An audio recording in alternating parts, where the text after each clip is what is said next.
রান্না হলো আমাদের ঐতিহ্য, আত্মপরিচয়ের অবিচ্ছেদ্য অংশ।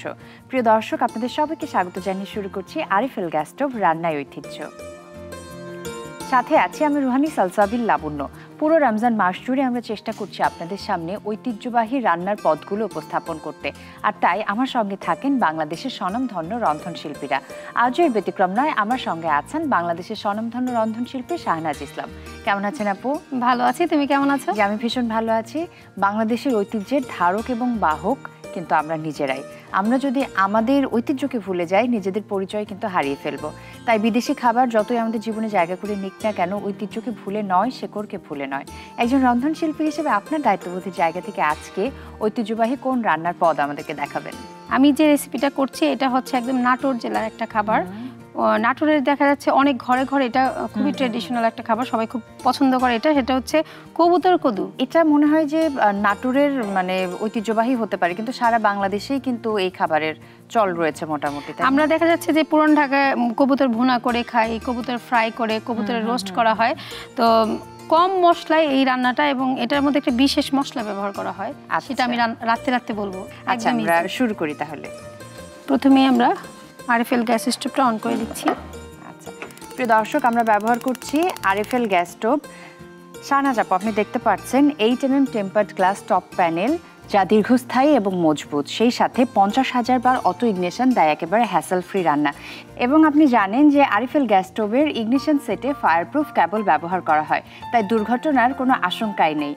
তাই আরএফএল গ্যাস স্টোভ নিরাপদ এবং ঝামেলাহীন। বাহ, আমরা সবসময় চেষ্টা করবো আরএফএল গ্যাস স্টোভের চুলায় রান্না করতে। এবার হচ্ছে আমরা তেল দিয়ে দিব। এখানে খুব বেশি তেল না, আমরা এখানে 1/4 কাপ তেল দিব। ওকে, তেলটা গরম হতে হতে আমরা এখানে 1 কাপ পেঁয়াজ কুচি দিয়ে দিচ্ছি। পেঁয়াজটা ভাজা হতে হতে আমরা যেটা করবো, আমরা কাঁচামরিচটাকে কেউ চাইলে ফালিও করতে পারে, কেউ চাইলে টুকরো করে দিতে পারে। আমরা এখানে জাস্ট একটু বড় বড় করে টুকরো করে দিয়ে দিব। শুকনো মরিচের ঝালের সাথে কাঁচামরিচের যে একটা ফ্লেভার, টেস্ট, ঝাল খেতে অনেক বেশি ভালো লাগবে। গতানুগতিক আমরা যেটা হয়, কবুতরটা দেখা যাচ্ছে যে বেশিরভাগই কবুতরের সাথে কোনো কিছু আমরা দিয়ে রান্না করি না। দেখা যাচ্ছে কবুতরটা কিন্তু সবসময় ভুনা, কবুতর ফ্রাই অথবা রোস্ট এভাবেই করা হয়, তাই না? এই রান্নাটা কিন্তু একটু ডিফারেন্ট।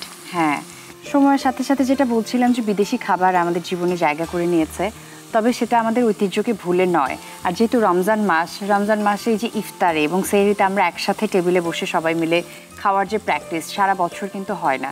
সবাই যার যার মতো ব্যস্ত থাকে, যার যার মতো খেয়ে নেয়। ইফতারে এবং সেহরিতে কিন্তু আমরা সবাই একসাথে বসি।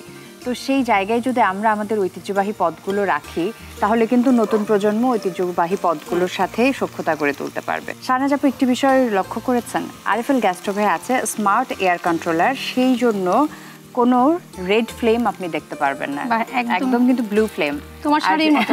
শাড়ির মতো। আর সেই কারণে কিন্তু হাঁড়িতে কালি পড়ে না, মানে রান্নার পাত্রে কালি পড়ে না। যারা রান্না নিয়ে কাজ করে আমি দেখেছি যে এই আপনাদের প্রয়োজনীয় হাঁড়ি পাতিলের সাথে কিন্তু আপনাদের খুব ভালো অ্যাটাচমেন্ট থাকে, একটা ইমোশনাল বন্ডিং থাকে। সেই জায়গা থেকে কিন্তু সেগুলো আপনাদের শখের হাঁড়ি হয়ে থাকে, গৃহিণীরও কিন্তু শখের হাঁড়ি। তো সেখানে আরএফএল গ্যাস স্টোভ ব্যবহার করলে কালি পড়ার কোনো প্রবাবিলিটি নেই। এবার মশলা কষানোর জন্য যতটুকু পরিমাণ পানি লাগবে অতটুকু পানি দিব। আমরা এখানে একদম 2 চা চামচ পরিমাণ দিয়ে দিলাম আদা রসুনের পেস্ট একসাথে করা। এখন আমরা স্বাদ মতো লবণ দিয়ে দিব। এবার দিয়ে দিব আমরা জিরা গুঁড়া, ধনে গুঁড়া, গরম মশলা গুঁড়া। এটা একটু কম দিব কারণ ভাজনা বাটা যেটা, সেখানেও গরম মশলা আছে। আচ্ছা, এবার দিব আমরা 1 চা চামচ পরিমাণ হলুদ গুঁড়া। এবার আমরা মরিচ গুঁড়াটা দিয়ে দিচ্ছি। ঠিক আছে, খুব ভালো মতো এখন মশলাটাকে কিন্তু কষিয়ে নিতে হবে। আপনি দেখবেন আপনার এই রান্নার কাজটি আজকে খুব দ্রুত হয়ে যাবে, খুব ইজি হয়ে যাবে আপনার রান্না, কারণ আরএফএল গ্যাস স্টোভে ব্যবহার করা হয়েছে সায়েন্টিফিক নজেল ও 100% ব্রাশ বার্নার, যার কারণে সমানভাবে দ্রুত তাপ ছড়িয়ে পড়ে চারদিকে, তাই গ্যাস কম লাগে, টাকাও বাঁচে। এখন আমরা কবুতরটা দিয়ে দিব। কবুতরগুলি আমরা এখানে দিয়ে দিচ্ছি। এখন কবুতরটাকে খুব ভালো করে কষিয়ে নিতে হবে। কবুতর কিন্তু রান্না হতে খুব বেশি সময় লাগে না। লাউটাও যেহেতু রান্না হতে একটু সময় লাগবে, আমরা দিয়ে দিচ্ছি।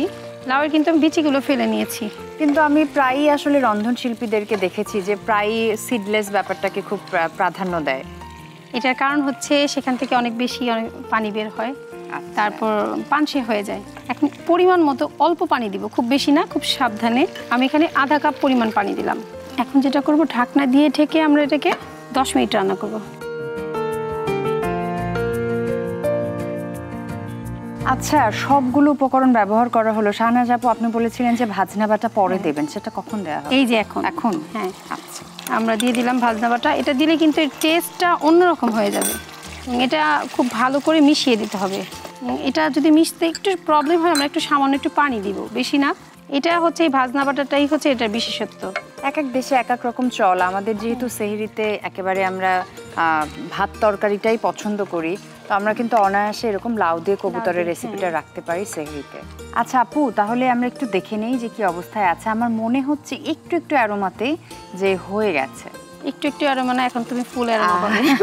এখন যেটা করবো, আমরা নামানোর আগে একটু ধনেপাতাকে কুচি করে নিব। হ্যাঁ,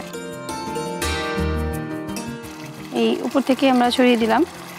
আমি চুলাটা অফ করে দিচ্ছি। এখন আমরা সার্ভিং ডিশে সার্ভ করে দিই। আপনার জন্য সার্ভিং ডিশ। খুব সুন্দর কালার কম্বিনেশন আসছে।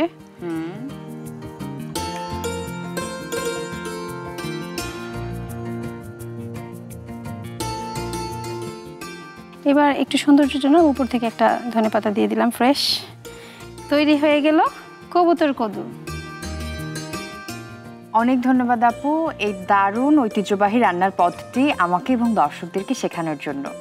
প্রিয় দর্শক, নাটোর বলতেই আমরা বুঝি বনলতা সেন, রানী ভবানী, চলনবিল, কাঁচাগোল্লা, উত্তরা গণভবন ইত্যাদি। আর আজকে আপনাদেরকে শিখিয়ে দিলাম নাটোরের ঐতিহ্যবাহী কবুতর কদু।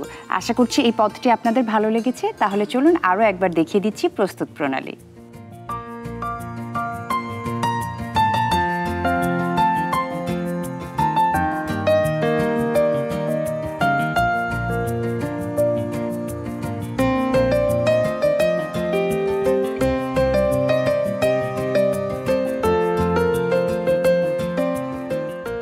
আপু, আপনার সাথে আমার দারুণ সময় কাটলো আজকে। আপনার কেমন লাগলো? অনেক বেশি ভালো লাগলো। তোমার সাথে রান্না করতে করতে কিভাবে সময় চলে যায় বলতেই পারি না। অনেক ধন্যবাদ। ধন্যবাদ দীপ্ত টিভিকে, ধন্যবাদ আরিফেল গ্যাস স্টোভ রান্নার ঐতিহ্যকে। খুব ভালো থাকবেন। রমজানুল মুবারক। রমজানুল মুবারক। প্রিয় দর্শক, এই ছিল আমাদের আজকের আরিফেল গ্যাস স্টোভ রান্নার ঐতিহ্য। আশা করছি আজকের পর্বটি আপনাদের ভালো লেগেছে। আজকের মতো আমি রুহানি সালসাবিল লাবণ্য বিদায় নিয়ে নিচ্ছি। সবাই খুব ভালো থাকুন। আর হ্যাঁ, আরিফেল গ্যাস স্টোভ রান্নার ঐতিহ্য দেখতে চোখ রাখুন দীপ্ত টিভি এবং দীপ্ত টিভির ডিজিটাল প্ল্যাটফর্মে।